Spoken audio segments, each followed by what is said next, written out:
నేను మీ journalist Vasant. So ఆంధ్రప్రదేశ్లో triple P పద్ధతి ఏదైతే ఉందో మెడికల్ కాలేజీలని ప్రైవేట్ పరం చేస్తున్నారు అని చెప్పేసి ఇటు వైసీపీ, లేదు కొంతమేర ప్రైవేట్ పబ్లిక్ పార్ట్నర్షిప్తో దీన్ని ముందుకు తీసుకెళ్తామని చెప్పేసి, ఎందుకంటే డెవలప్మెంట్ కావాలని చెప్పేసి ప్రభుత్వం చెప్తోంది. సో దీనిపైన నిన్న ఏదైతే తుమ్మలపల్లి కళాక్షేత్రంలో చంద్రబాబు నాయుడు పాల్గొని దీనిపైన కొన్ని కీలక వ్యాఖ్యలు చేశారు.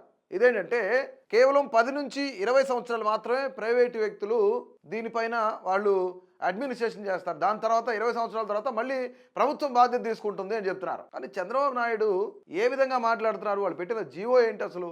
సాక్షాత్తు కౌన్సిల్లో మోషన్ రాజు అడిగారు, చైర్మన్ అడిగితే వైద్య శాఖ మంత్రి ఏం చెప్పారు? 33+33 అంటే 66 ఏళ్ళనేమో ఇందులో ఉంది, మీరే 33 ఏళ్ళు అని చెప్తున్నారని చెప్పేసి మోషన్ రాజు అడిగారు. అడిగితే 33+33 66 సంవత్సరాలు సార్ అని చెప్పారు.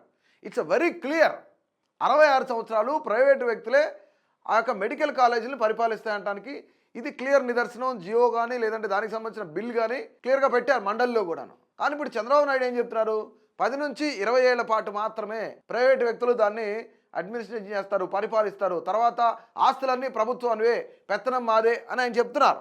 కానీ నిజంగా ఒక్కసారి నిన్న పొట్టి శ్రీరాములు ఆత్మార్పణ దినోత్సవం ఏదైతే ఉందో దాని సందర్భంగా చంద్రబాబు నాయుడు మాట్లాడారనమాట. ఒక్కసారి ఆయన ఏం మాట్లాడారో చూసే ప్రయత్నం చేద్దాం మనం. ఈ రోజు మీరు చూసినప్పుడు మెడికల్ కాలేజీలు కూడా కొంతమంది కావాలని రాజకీయం చేసే పరిస్థితికి వస్తున్నారు.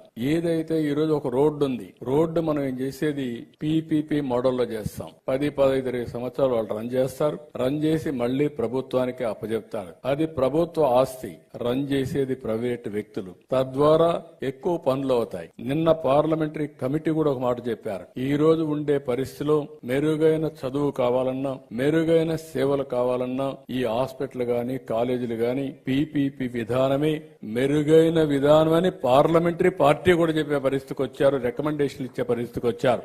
అలాంటిది మనం పీపీపీ విధానంలో ముందుకు పోతే ప్రజల్ని మభ్యడానికి ప్రైవేట్ అంటారు. రేపు మీరు గుర్తుపెట్టుకోండి, ఎక్కడ దీని కింద ఇచ్చినా కూడా ప్రభుత్వ పాఠశాల పలాని టౌన్ అని పేరుంటుంది తప్ప ఎక్కడ మెయింటైన్ చేసే వాళ్ళకి చిన్న బొమ్మ వేసుకుంటారు. దాని మీద యజమాన్యం, దాని మీద పెత్తనం పూర్తిగా ప్రభుత్వానికే ఉంటుందని మరొకసారి ప్రజలందరికీ విజ్ఞప్తి చేస్తున్నా. ఇలాంటివి వచ్చినప్పుడు ఇప్పుడు పీపీపీ విధానం వచ్చిన తర్వాత one of the best roads వచ్చాయి, ఎయిర్పోర్ట్లు వచ్చాయి. ఇలాంటివి ఒకటి కాదు, అనేక వ్యవస్థల్లో మనం ముందుకు పోయే పరిస్థితికి వచ్చాం. సంపద సృష్టించడానికి ఏకైక విధానం పీపీపీ. దీనిపైన ఇంకొక పక్కన నేను ఆలోచించింది, వీటి వల్ల ఆదాయం పెరుగుతుంది, సంపద వస్తుంది, అదే సమయంలో ఆర్థిక వ్యత్యాసాలు పెరిగిపోతాయి. కాబట్టి P4 తీసుకొచ్చాం, పబ్లిక్ ప్రైవేట్ పీపుల్స్ పార్ట్నర్షిప్ అని ఒక పద్ధతి ప్రకారం తీసుకొచ్చిన ప్రభుత్వం ఎన్డీఏ ప్రభుత్వం అని చెప్పి కూడా నేను మీకు తెలియజేసుకుంటున్నా.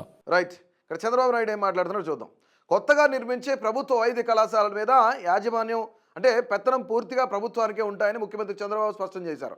అవి ప్రభుత్వ ఆస్తులను నిర్వహించేది మాత్రమే ప్రైవేటు వ్యక్తులను తేల్చి చెప్పారనమాట. ప్రస్తుత పరిస్థితుల్లో మెరుగైన విద్యా సేవలు కావాలంటే ఆసుపత్రులు, కళాశాల నిర్మాణానికి త్రిపుల్ విధానమే ఉత్తమమని పార్లమెంటరీ స్థాయి సంఘమే చెప్పిందని గుర్తు చేశారు. ఈ విధానంలో అత్యుత్తమ రహదారులు, విమానాశ్రయాలు వచ్చాయని పేర్కొన్నారు. త్రిపుల్ విధానంలో ప్రభుత్వ వైద్య కళాశాల నిర్మాణాన్ని కావాలని కొందరు రాజకీయం చేస్తున్నారని, ప్రైవేట్ అంటూ ప్రజల్ని మభ్యపెట్టాలని చూస్తున్నారని మండిపడ్డారు. విజయవాడలోని తుమ్మలపల్లి కళాక్షేత్రంలో సోమవారం నిర్వహించిన అమరజీవి పొట్టి శ్రీరాములు ఆత్మార్పణ దినోత్సవం సందర్భంగా ఆయన మాట్లాడారు. సంపద సృష్టించడానికి ఏకైక విధానం త్రిబుల్ పీనే. ఉదాహరణకు రహదారులన్నీ ఈ విధానంలో నిర్మిస్తాం. 10 నుంచి 20 ఏళ్లు ప్రైవేటు వాళ్ళు వాటిని నిర్వహించి మళ్ళీ ప్రభుత్వానికి అప్పగిస్తారు. అవి ప్రభుత్వ ఆస్తులు, నిర్వహించేది ప్రైవేటు వ్యక్తులు. అందుకే త్రిబుల్ పీ విధానంలో ముందుకు వెళ్తున్నామని చంద్రబాబు స్పష్టం చేశారు. ఇక్కడ చాలా క్లియర్ కట్గా మనం ఒక అంశం గురించి మాట్లాడుకోవాలి. చంద్రబాబు నాయుడు గారు మాట్లాడుతున్నారు, 10 ఏళ్ల నుంచి 20 ఏళ్ళు రోడ్లు, రహదారులు, విమానాశ్రయాలు ఇవన్నీ ప్రైవేటు వ్యక్తులు నిర్మిస్తారు, 10-20 ఏళ్లే వాళ్ళు తర్వాత ప్రభుత్వానికి ఇచ్చేస్తారని చెప్తున్నారు. అంటే సామాన్యుని ఆరోగ్యం తీసుకెళ్లి ప్రైవేటు వ్యక్తి చేతిలో పెడితే వాడు ఎంత డబ్బులు తీసుకుంటారు? వాళ్ళు అడిగినంత, డిమాండ్ చేసినంత ఇవ్వాల్సిందే కదా. ఫర్ ఎగ్జాంపుల్, నాకు సంబంధించి ఏదో ఒక చిన్న ప్రాబ్లం వచ్చింది, హెల్త్ ఇష్యూ వచ్చింది, ఆ యొక్క త్రిపుల్ పీ పద్ధతిలో ఉన్న ఏదైతే మెడికల్ కాలేజ్ ఉందో అక్కడికి వెళ్తే ఎంత ఛార్జ్ చేస్తారో మీకు ఐడియా ఉందా? అసలు రూల్స్ అండ్ రెగ్యులేషన్స్ పెడతారా? పోనీ అంటే సామాన్యుడి ఆరోగ్యం తీసుకెళ్లి ప్రైవేటు వ్యక్తుల చేతుల్లో పెట్టడం ఎంతవరకు కరెక్ట్? ఆరోగ్యాన్ని రోడ్లను పోల్చడం అనేది ఇది హాస్యాస్పదమే. ఎందుకంటే రోడ్లు ఏ విధంగా పాడవుతున్నాయి, ఏ విధంగా యాక్సిడెంట్లు అవుతున్నాయి మనందరికీ తెలిసిన విషయమే. రోడ్లు సరిగా నిర్వర్తిస్తున్నారా లేదా అనేది కూడా అందరం మనం చూస్తూ ఉన్నాం. అలాంటి రోడ్లకు హాస్పిటల్స్కు లింక్ పెట్టడం అనేది ఎంతవరకు సమంజసం, ఎంతవరకు కరెక్ట్? ఎంతవరకు కంపేర్ చేసి చూడడం అనేది ఎంతవరకు సరైన పద్ధతి అని చెప్పండి. అంటే 66 సంవత్సరాలు క్లియర్ కట్గా జియో ఇచ్చారు, దానికి సంబంధించి బిల్లు కూడా పెట్టారు మండలిలో. అక్కడ మండలి చైర్మన్ అడిగారు, వైద్య శాఖ మంత్రి కూడా చెప్పారు 66 ఏళ్ళు అని చెప్పేసి. అసలు ఒక్కసారి వన్స్ ప్రైవేట్ వ్యక్తి చేతిలోకి వెళ్తే దాన్ని మళ్ళీ ఎప్పుడు తెచ్చుకుంటాం? ఏదైతే ఎంఓయూ ఉందో, ఏదైతే లీజ్ పరిమితి ఉందో ఆ కాల పరిమితి వరకు మనం మాట్లాడాల్సిన అవసరం లేదు, తీసుకోవాల్సిన పని లేదు. ఎందుకంటే రెండు తరాలు పోతున్నాయి ఈ 66 ఏళ్లలో. ఎవరు బ్రతుకుంటాం మనం? మళ్ళీ ఎవరు రిటర్న్ చేసుకుంటారు దాన్ని? అంటే సామాన్య ప్రజలు హాస్పిటల్కి వెళ్ళి ఇది నాది, ఇది మా ప్రభుత్వాన్ని, నా ప్రభుత్వం కట్టించిన ఆస్తి, ఇది హాస్పిటల్ ఇది అని చెప్పేసి ఉచిత వైద్యం చేయించుకుంటారా? అంటే ఒక సంవత్సరానికి సంబంధించి 5 మెడికల్ కాలేజీలకు సంబంధించి ఎన్ఎంసీ ఏమి ఇచ్చింది?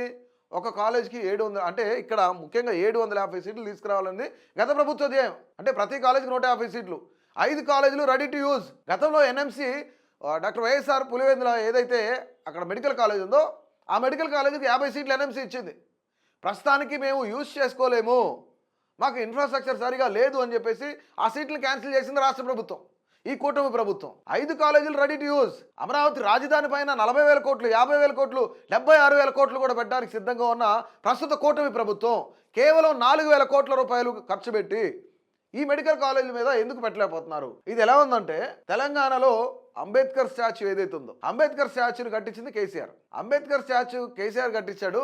దాన్ని ఓపెన్ చేసి అక్కడంతా పర్యాటక ప్రాంతం చేస్తే కేసీఆర్కి మంచి పేరు వచ్చిందని చెప్పేసి ప్రస్తుత ప్రభుత్వం, రేవంత్ రెడ్డి ప్రభుత్వం దాన్ని క్లోజ్ చేసింది. Very clear. అంటే ఇక్కడ కూడా అదే జరిగింది. ఫర్ ఎగ్జాంపుల్ జగన్మోహన్ రెడ్డి కట్టించిన మెడికల్ కాలేజీలు కాబట్టి, వాళ్ళ ప్రభుత్వంలో వచ్చిన మెడికల్ కాలేజీలు కాబట్టి ఒకవేళ దాన్ని యూజ్ చేసుకుంటే కనుక ఖచ్చితంగా ఆ పేరు ఎవరికి వస్తుంది? జగన్మోహన్ రెడ్డి కట్టించాడు కాబట్టి ఆయనకే పేరు వస్తుంది అని చెప్పేసి ఈరోజు కూటమి ప్రభుత్వం కుట్ర చేస్తుంది అని చెప్పేసి కొన్ని వార్తలు అయితే చక్కర్లు కొడుతున్నాయి. ఇది ఎంతవరకు నిజం, ఎంతవరకు అబద్ధం అనేది ప్రభుత్వం ఆలోచించుకోవాలి.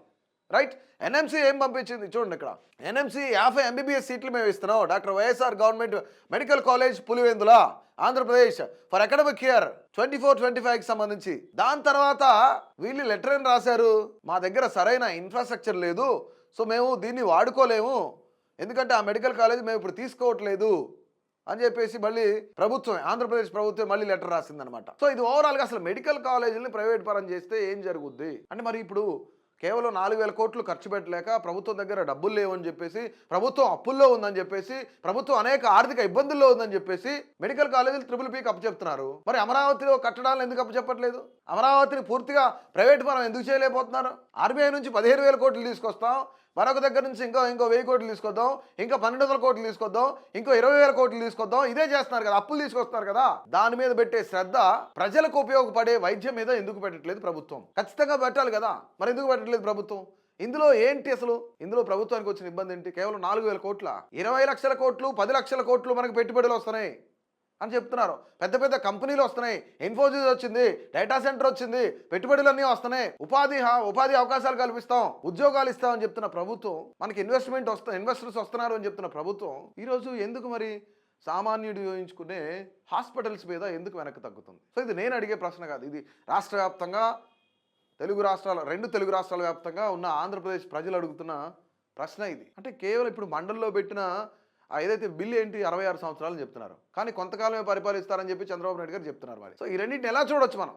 అసలు ఇక్కడ ఏం మతలబు ఉంది? మండలిలో ప్రవేశపెట్టిన బిల్లు గురించి ఇప్పుడు మళ్ళీ చంద్రబాబు నాయుడు గారు పొట్టి శ్రీరాములు గారి ఆత్మార్పణ సభకు సంబంధించిన ఆ సభలో మాట్లాడుతూ రోడ్లను, హాస్పిటల్స్ను కంపేర్ చేసుకుంటూ మాట్లాడడం ఏ విధంగా చూడొచ్చు?